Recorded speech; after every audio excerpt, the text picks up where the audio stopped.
याद रखें, जिस पर अल्लाह का करम हो उसे कभी पंगा ना लीजिएगा।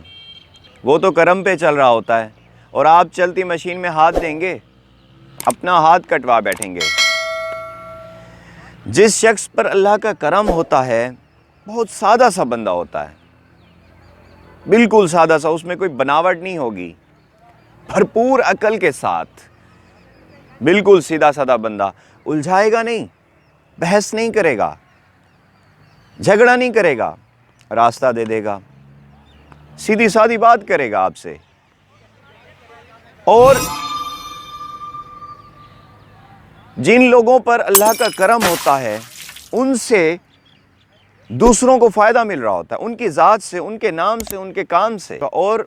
और जिस पर अल्लाह का ख़ास करम होगा वो इखलास वाला होगा, इखलाक के आला मर्तबे पर फायज़ होगा, औरों के लिए सोचेगा, औरों के लिए कुछ ना कुछ करेगा। उसका दर्जन 13 का होता है, 12 का नहीं होता। औरों को देकर खुशी हासिल करता है, औरों को देकर खुश होता है। अल्लाह के करम के पहिए को चलाने के लिए आप भी अपनी ज़िंदगी में दर्जन 13 का कर दें। कमिटमेंट से ज़्यादा मेहनत करें, कमिटमेंट से ज़्यादा एहसान करें, नहीं तो क्या होगा, हिसाब से चलेंगे भाई तो हिसाब चलेगा।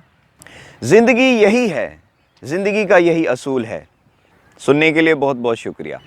जी दोस्तों, अगर आपको हमारी वीडियो पसंद आई है तो कमेंट में अपनी राय से हमें आगाह कीजिएगा और शेयर करना मत भूलिएगा।